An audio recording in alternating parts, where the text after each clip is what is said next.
Next ਹੈਗਾ ਜੀ classification of caste, ਕਿ ਆਪਾਂ ਕਾਸਟ ਨੂੰ ਕਿੰਨੇ ਪਾਰਟਸ ਦੇ ਵਿੱਚ ਵੰਡ ਸਕਦੇ ਹਾਂ। ਇਹ ਬਹੁਤ ਇੰਪੋਰਟੈਂਟ ਹੈ ਜੀ। ਕਲਾਸੀਫਿਕੇਸ਼ਨ ਆਫ ਕਾਸਟ ਦੀ ਅਗਰ ਮੈਂ ਗੱਲ ਕਰਾਂ ਤਾਂ on the basis of nature ਜਾਂ on the basis of element, ਮੈਂ ਹੁਣੇ ਦੱਸ ਕੇ ਹਟਿਆ ਜੀ ਤੁਹਾਨੂੰ। On the basis of nature, ਹਾਂਜੀ, ਕਿੰਨੇ ਤਰ੍ਹਾਂ ਦੀ ਹੁੰਦੀ ਹੈ ਜੀ? Material, labour and overhead. ਕੀ ਮੈਨੂੰ ਐਕਸਪਲੇਨ ਕਰਨ ਦੀ ਲੋੜ ਹੈ? ਦੁਬਾਰਾ ਉਹੀ ਚੀਜ਼ ਐਕਸਪਲੇਨ ਕਰਨੀ ਹੈ ਤੁਸੀਂ। ਸਮਝ ਆ ਗਿਆ ਕਿ ਨਹੀਂ? Material, labour and overhead on the basis of nature. ਫਿਰ classification on the basis of function. ਪਹਿਲੀ ਫੈਕਟਰੀ ਕਾਸਟ, ਜਿਹਦੇ 'ਚ ਫੈਕਟਰੀ ਨਾਲ ਰਿਲੇਟਡ ਸਾਰੇ ਖਰਚੇ ਪੈਣਗੇ, ਜਿੱਦਾਂ depreciation on plant and machinery ਹੋ ਗਿਆ, ਫੈਕਟਰੀ ਦੀ ਇੰਸ਼ੋਰੈਂਸ ਹੋ ਗਿਆ, ਫੈਕਟਰੀ ਦੀ ਲਾਈਟਿੰਗ ਹੋ ਗਿਆ, ਸਾਰੇ ਫੈਕਟਰੀ ਨਾਲ ਰਿਲੇਟਡ।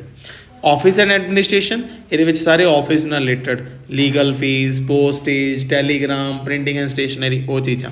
ਸੈਲਿੰਗ ਐਂਡ ਡਿਸਟਰੀਬਿਊਸ਼ਨ, ਇਹਦੇ ਨਾਲ ਸੇਲ ਨਾਲ related, sales promotion expenses, advertisement, delivery van expenses. ਉਸ ਤੋਂ ਬਾਅਦ ਆਉਂਦੇ ਜੀ ਰਿਸਰਚ ਐਂਡ ਡਿਵੈਲਪਮੈਂਟ ਕਾਸਟ। ਇਹਦੇ 'ਚ ਕੀ ਆ ਜਾਂਦੀ ਹੈ? Cost of material used in research, salary paid to research and development staff, ਇਹਦੇ 'ਚ ਆ ਚੀਜ਼ਾਂ ਆ ਜਾਂਦੀਆਂ। ਠੀਕ ਹੈ, ਇਹ ਸੀਗਾ on the basis of function. ਉਸ ਤੋਂ ਬਾਅਦ ਹੈਗਾ ਜੀ on the basis of variability. Fixed cost ਜਿਹੜੀ ਹਮੇਸ਼ਾ ਫਿਕਸ ਰਹਿੰਦੀ ਹੈ irrespective of production.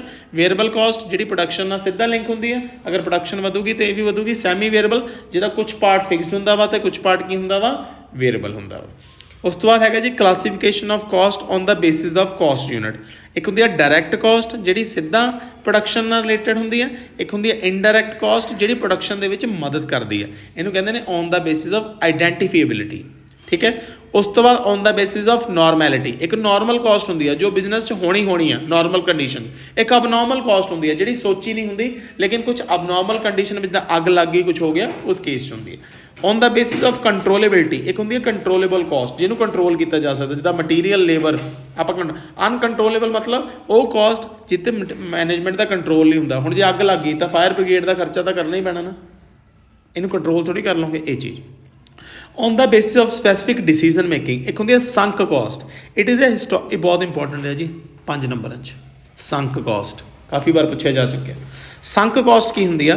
It is a historical cost incurred in the past and plays no role in current and future decision making. For example, if a decision has to made for replacing the existing plant, the book value of the old plant less salvage value will be a sunk cost and will not be relevant for taking decision of the replacement of the existing plant। ਮੈਂ ਤੁਹਾਨੂੰ ਸਮਝਾਉਣਾ। ਸੰਕ caste ਦਾ ਮਤਲਬ ਇਹ ਹੁੰਦਾ ਵਾ ਕਿ ਜਿਹੜੀ ਸੰਕ ਦਾ ਮਤਲਬ ਡੁੱਬਣਾ।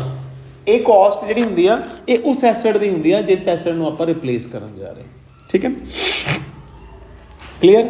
ਇੱਕ ਹੁੰਦੀ ਹੈ ਰਾਜੇ conversion cost. This is the cost incurred in converting the raw material into the finish product, ਕਿ ਰॉ ਮਟੀਰੀਅਲ ਨੂੰ ਫਿਨਿਸ਼ ਪ੍ਰੋਡਕਟ 'ਚ ਕਨਵਰਟ ਕਰਨ ਦੀ ਜਿਹੜੀ ਕਾਸਟ ਆ। ਇੱਕ ਓਪਰਚੁਨਿਟੀ ਕਾਸਟ। ਓਪਰਚੁਨਿਟੀ ਕਾਸਟ ਕੀ ਹੁੰਦੀ ਆ?